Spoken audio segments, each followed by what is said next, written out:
President Zelensky has promised that Ukraine will find the Russians allegedly responsible for shooting dead an unarmed Ukrainian soldier. Footage emerged online yesterday, purportedly showing the killing, and a warning that we're about to show the moments leading up to that incident. In it, an unarmed man is seen smoking a cigarette before saying "Glory to Ukraine."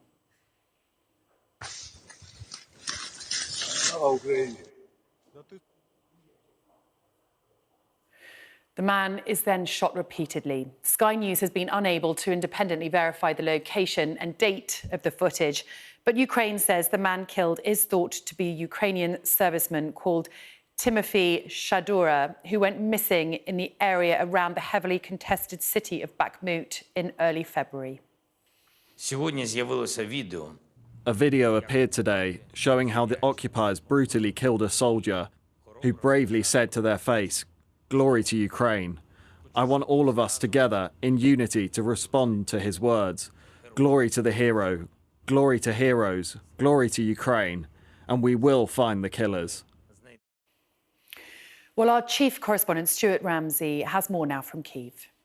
There's some confusion about the detail of the video. What I would say, though, if it is absolutely correct and what it purports to be, then that is, without doubt, a war crime. And, of course, that's nothing to do with actual fighting, as you're saying, around Bakhmut and in other parts of the country as well. That is just simply a criminal act, and it will be investigated. There are, of course, hundreds, if not thousands, of war crime allegations that are being investigated right now, from the rape of women, from the killing of civilians, and just the shooting and damage caused to civilian buildings. I think the key issue here, though, is, despite what the President says, I don't know how you're going to find the people who carried out that attack. That will be extremely difficult, but he says that is what they're going to attempt to do, and we know that the prosecutors here are following up on all sorts of crimes, and the UN, of course, are doing exactly the same. But it will be very difficult. I think what's very interesting when it comes to war crimes is what they're really interested in, that's the investigators,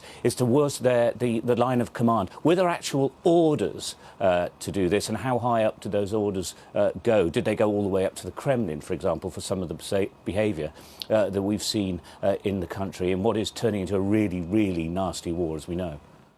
Sean, your reaction to that video and any more detail that you can tell us about it? Yeah, it's part of the horrors of war that's being piped in our living room, which is quite horrible. But what do we know? This is a 12-second video. It's not a particularly great quality. It appears to show a Ukrainian soldier, a captured prisoner of war, getting shot at point-blank range.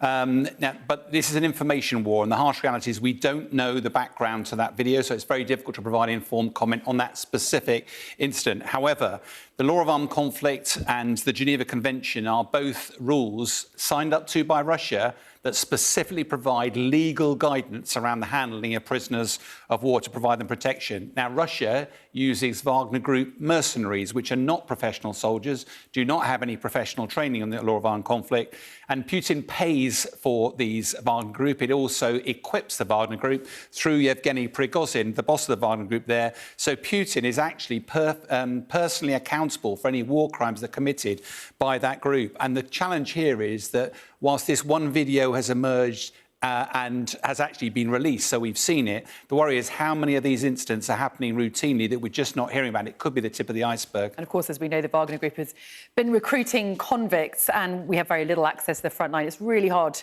to know what's going on. So to broaden it out, Sean, on that note, what is going on the ground at the moment, as we understand it, especially around that heavily contested city of Bakhmut? So the fighting has been continuing, although it seems to be abating to the north and south a bit. But around Bakhmut, the sort of noose tightening around the Ukrainian forces there. The Ukrainian position was looking a bit precarious 48 hours ago, but the Ukrainians seem to have bolstered their position somewhat, look more robust. But the real question for the Ukrainians is whether they stay and fight in this enclave here and risk getting encircled, or do they withdraw? Now, the American political and military advice has been to them to withdraw, save their limited resources to be able to fight for another day. But President Zelensky has done quite the opposite. He's actually ordered reinforcement of the Ukrainian position in the middle of the city here. Part of that is because it's his lands, it's personal to him.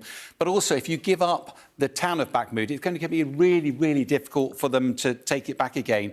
But strategically, there's a really interesting point here that Russia has mounted a major offensive. If its intent was to take the whole of the Donbass, then it's failing miserably, and it looks very likely that the only way that they're going to be able to achieve their objective is a mad, large-scale mobilisation, not only of its people, but its economy and also its industry. To do that, it's effectively putting Russia onto a war footing, and Putin will judge that the Russian population may not be ready for that just yet. Yeah, and we saw just how unpopular that was last time when Putin called mobilisation. Sean, for now, thanks so much.